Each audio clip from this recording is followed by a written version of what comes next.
দুর্গাপুরে প্রধানমন্ত্রী সভায় যোগ দিতে এলেন বিজেপি সাংসদ সৌমিত্র খাঁ। সঙ্গে এনেছেন বিষ্ণুপুরের পোড়ামাটির দুর্গামূর্তি এবং বাঁকুড়ার ঘোড়া।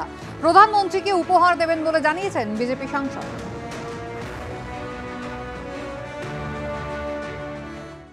আমাদের বিষ্ণুপুরের পোড়ামাটি আর বাঁকুড়ার ঘোড়া, এটা হচ্ছে বাঁকুড়া জেলার আমাদের আদর্শ, মানে এটাই আমাদের খুব বিখ্যাত একটা ব্যাপার।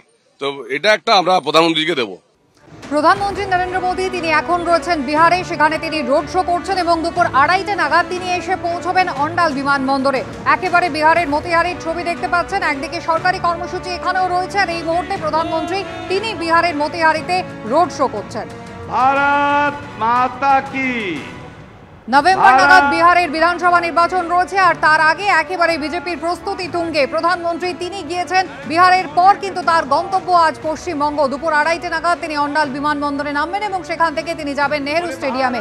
একদিকে সরকারি কর্মসূচি রয়েছে, শিলান্যাস করবেন, প্রকল্পের উদ্বোধন করবেন, তারপর তিনি জনসভায় ভাষণ দেবেন। প্রধানমন্ত্রী কি বলেন সেদিকেই তাকিয়ে রয়েছেন পশ্চিমবঙ্গের মানুষ। মোদি মোদি মোদি মোদি মোদি মোদি মোদি। মোদী সভার আগে দুর্গাপুরের বেনাচিতি বাজারে গিয়ে অনুষ্ঠানের আমন্ত্রণপত্র বিতরণ করলেন সুকান্ত মজুমদার। পথ চলতি মানুষ, বাসের যাত্রী, স্থানীয় দোকানদার সবাইকে আমন্ত্রণ জানালেন কেন্দ্রীয় শিক্ষা প্রতিমন্ত্রী।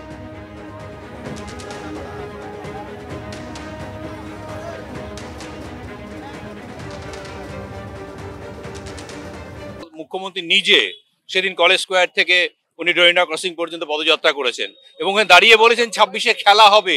বিগুলটা উনি আগে বাজিয়ে দিলেন। দেখুন, খেলা তো অবশ্যই হবে এবং ভয়ঙ্কর খেলা হবে। ওনাকেও তৈরি থাকতে বলুন, আমরাও তৈরি আছি।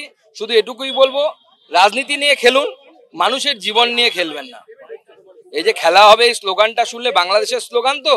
বাংলাদেশে এখন যেমন যেভাবে শেখ হাসিনার লোকদেরকে দৌড়িয়ে দৌড়িয়ে পিটিয়ে পিটিয়ে মারছে, মহিলাদের যেভাবে রেপ হচ্ছে, হিন্দু মেয়েদের যেভাবে বিবস্ত্র করে তার ছবি ভিডিও তোলা হচ্ছে, এটা যেন পশ্চিমবঙ্গে না হয়। হঠাৎ করে তৃণমূল কংগ্রেস ভিন রাজ্যে, বিজেপি রাজ্যে বাঙালিদের উপর অত্যাচার করা হচ্ছে, ইস্যুটাকে সামনে এনে আপনাদেরকে ব্যাকফুটে ঠেলে দিলেন না উনি এই নির্বাচনী প্রচারক? ব্যাকফুটে ঠেলার বিষয় নেই। মমতা বন্দ্যোপাধ্যায় বাঙালি হিন্দুকে বোকা বানানোর চেষ্টা করছে। মমতা বন্দ্যোপাধ্যায় হাঁটছেন হচ্ছে রোহিঙ্গাদেরকে বাঁচানোর জন্য, বাংলাদেশি মুসলিমদেরকে এখানে অনুপ্রবেশ করিয়ে রাখার জন্য।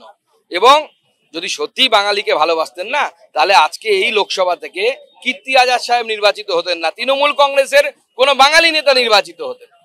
এবার নির্বাচনের আগে দেখা যাচ্ছে সেই বাঙালি সেন্টিমেন্টটাকেই সামনে রাখছেন উনি। বাঙালি অত্যাচারিত বিজেপির হাতে, এটাকে মোকাবিলা করার জন্য আপনাদের ইস্যু এবং হাতিয়ার কোনগুলো? আমরা মানুষের কাছে নিয়ে যেতে চাই, একদিকে তৃণমূল কংগ্রেসের দুর্নীতি, অপশাসন, বাংলাকে যেভাবে পেটে লাথি মেরে মমতা বন্দ্যোপাধ্যায় নিচে নামিয়ে দিয়েছে, বাংলার ব্যবসা বাণিজ্য সব শেষ, এবং তার সাথে সাথে আগামী দিনে মোদিজির উন্নয়নের মডেল।